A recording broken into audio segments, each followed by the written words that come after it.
Zdravím, vítam vás u môjho prvého dielu zo série tutoriálov na 3ds Max. V dnešnom tutoriáli si ukážeme modifikátor FFD, modifikátor Noise, ukážeme si ako kresliť na objekty podobne ako vo Photoshope, ukážeme si ako odstrániť jednotlivé edge bez odstránenia polygónu, modifikátor Symmetry, ukážeme si rozdiel medzi Edit Poly a Editable Poly, modifikátor Optimize, Turbo Smooth, Clarify Mesh, Displays a ukážeme si nejaké základné objekty a ako s nimi pracovať. Takže poďme na to. Začnem asi tými objektami. Odporúčam si ich pozrieť, je tu veľmi veľa objektov, ktoré vám uľahčia prácu. Tu sú tie základné, tie asi poznáte, ale tu sú, napríklad s týmto sa dá dobre pracovať.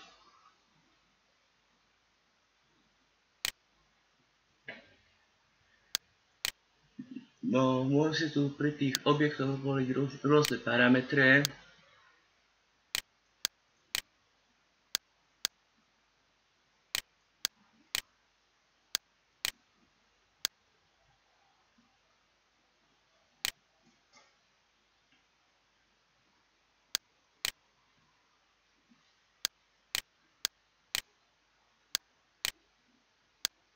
Ešte mám trochu pomalý počítač. Ja tu máme chamfer box, to je vlastne kocka, ktorá je rozšírená o funkciu chamfer. Máme kapsula, oil tank napríklad.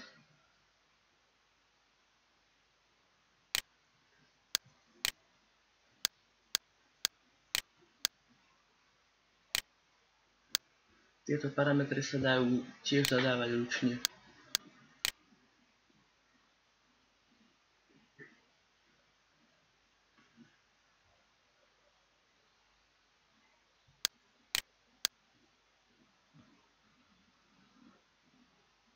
Odporúčam si všetky pozrieť, určite vám to uľahčí prácu.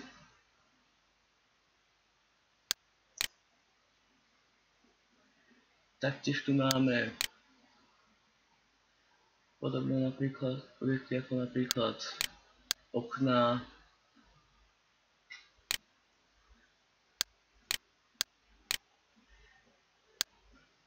kde si môžete nastaviť aj otvorené alebo zatvorené a ľahko to aj naanimovať.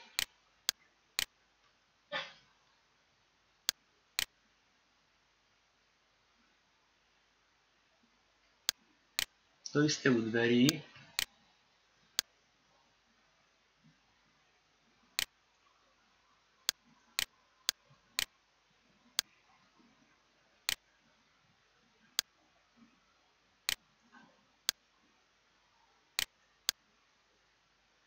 Môžete si nastaviť hĺbku, výšku, šírku, čokoľvek.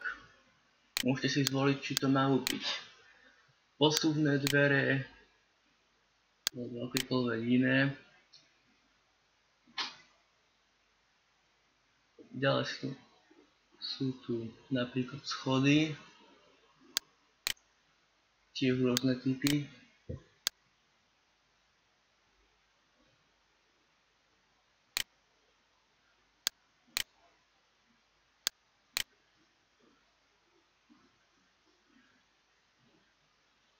Tiež si tu u nich môžete nastavať rôzne parametre.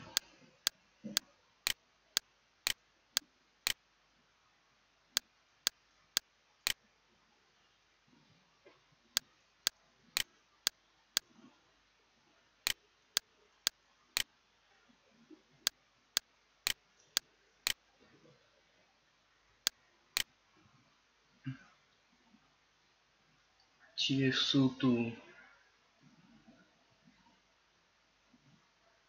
stromy.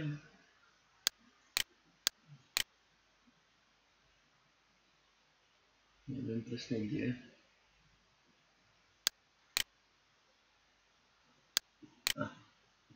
Tu.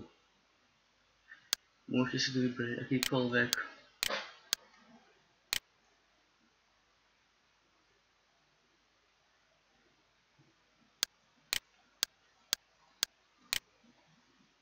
Editovať jeho parametre, výšku,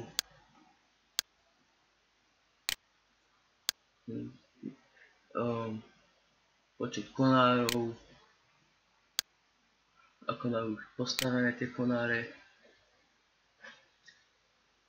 taktiež wall, stena.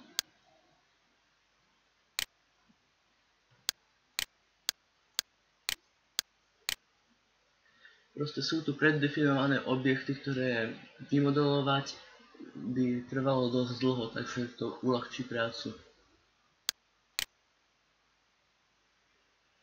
Ďalej, ukážem vám ten modifikátor FFD, napríklad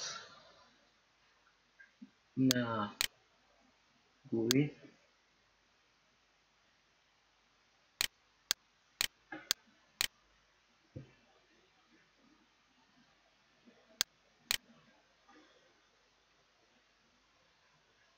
Sú tu rôzne typy mriežok, to je, keď dám 2x2x2, tak to vyzerá takto. Keď dám 3x3x3, tak to vyzerá takto. V podstate ono to slúži na deformovanie objektu. Takže keď si dám control points a označím si tieto body, tak viem ten objekt deformovať. Neviem, prečo mi tak počítač blbne.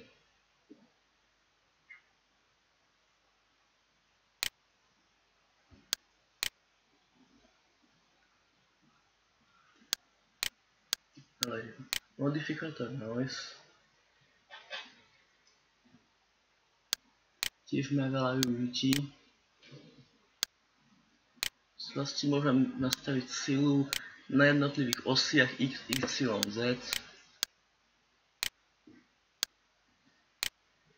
Seed to je vlastne v podstate ako sú tam rôzne náhodné možnosti. Tu pridám.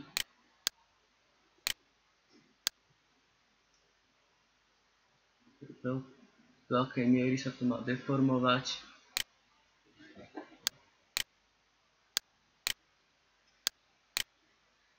Tieto modifikátory sa dajú jednoducho vypínať kliknutím na túto žiarovku a zapínať.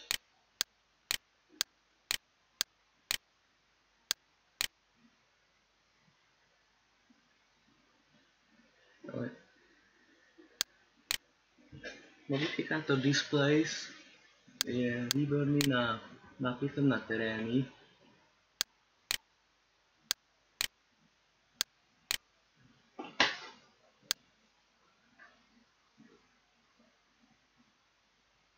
Tlačím Ctrl.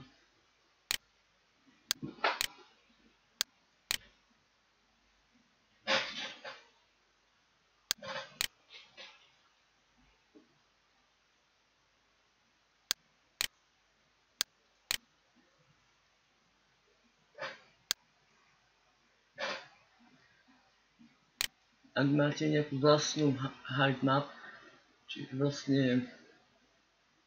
to je niečo takéto.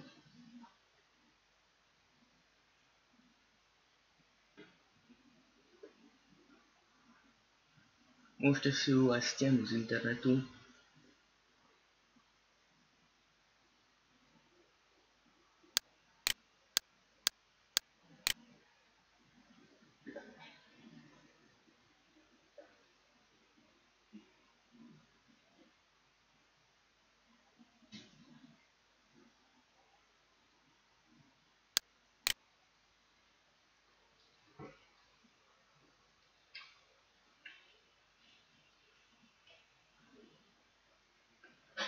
Vlastne svetlé časti tejto height map sú vysoké, To sú napríklad hory a tie tmavšie to je nízko položené.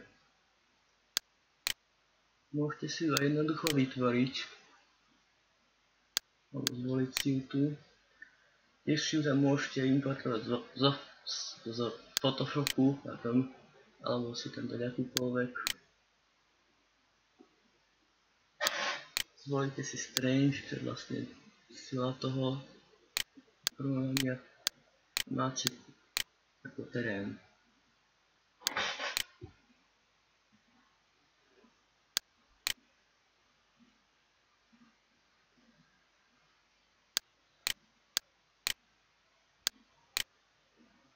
Terén sa tiež dá výborne modifikovať s funkciou Freedom. Konvertujem si ho do Editable Poly.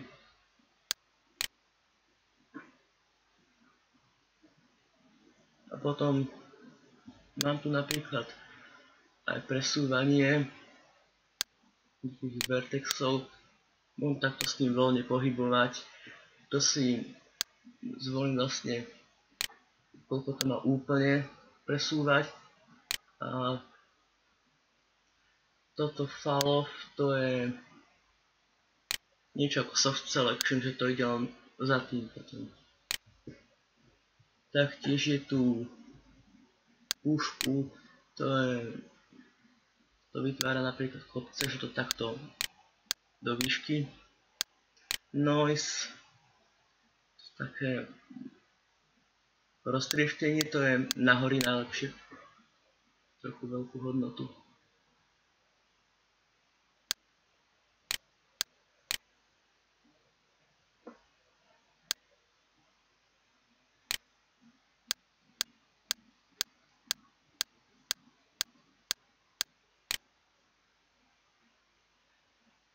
Relax, to je presný opak, to je také vyhladenie.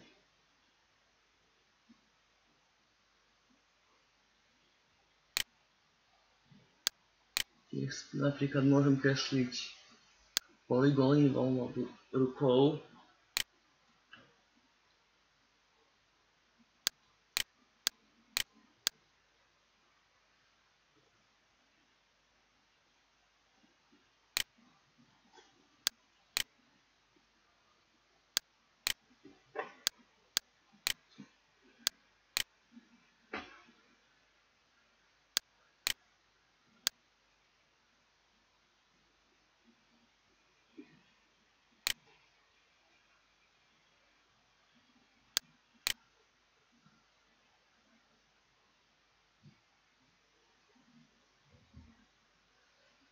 To Direct Paint, čo som hovoril,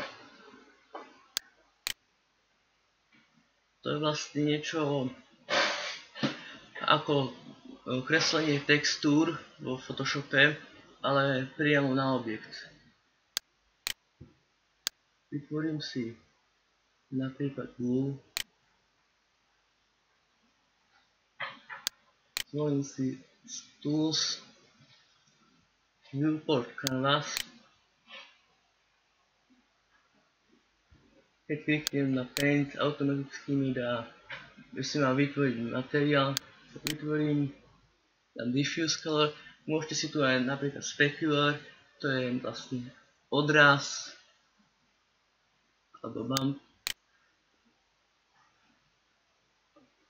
Textúru si uložím ako text, to som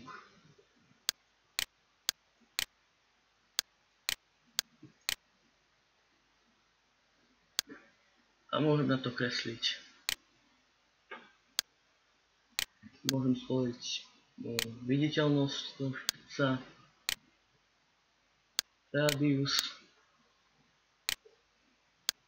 farbu,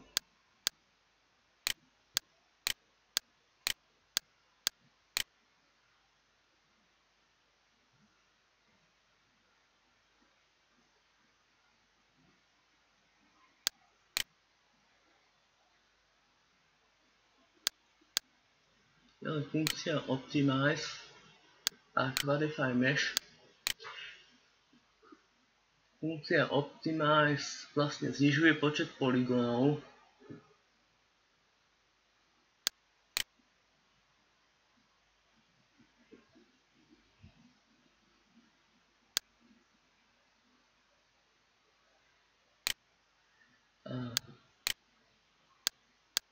Taktiež je tu funkcia Grow Optimize.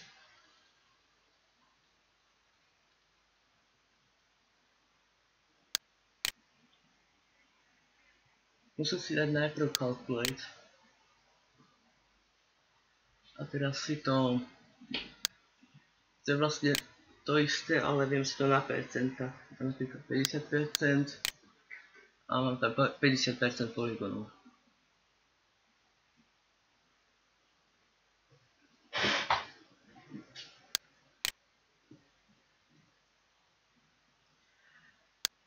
Ďalej funkcia Quadify Mesh.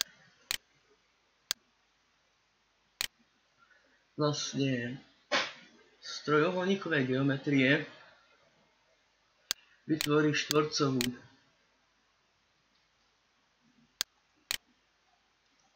Zvýši sa počet polygonov a tuto si môžete nastaviť veľkosť tých štvorcov. Ale odporúčam neísť do veľmi malých hodnôt, pretože keď to dáte na malé hodnoty, tak vám zamrzne počítač. Ak máte trochu slabší, pretože tam bude veľa polygónov.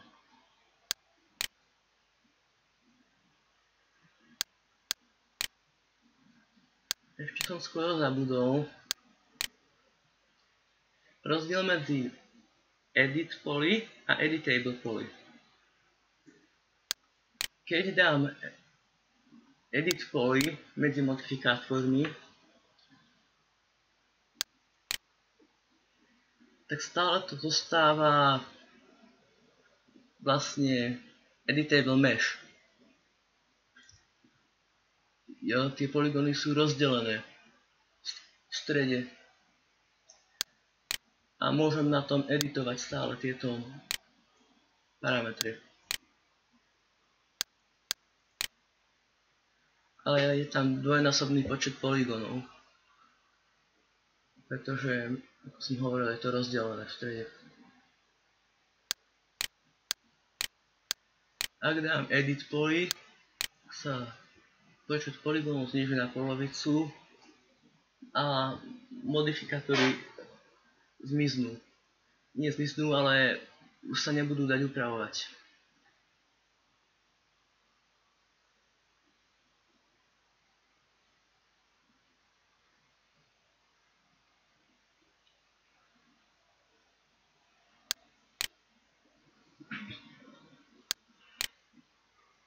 Ďalej, ako som spomínal, odstránenie tých edges bez odstránenia polygónov. Je to veľmi jednoduché, stačí stlačiť Ctrl a Backspace. Keď máte napríklad, používate funkciu boolean a rozhádže vám to polygóny, čo sa niekedy stáva, tak si môžete tie edge jednoducho odstrániť. Tak, to bude asi všetko. Na budúcom tutoriáli si ukážeme, ako spraviť z obyčajného 2D obrázka, ako to previesť na spliny. Spliny sú čo takéto. Z obyčajného obrázka robíme niečo takéto. Tak, dovidenia pri ďalšom tutoriáli.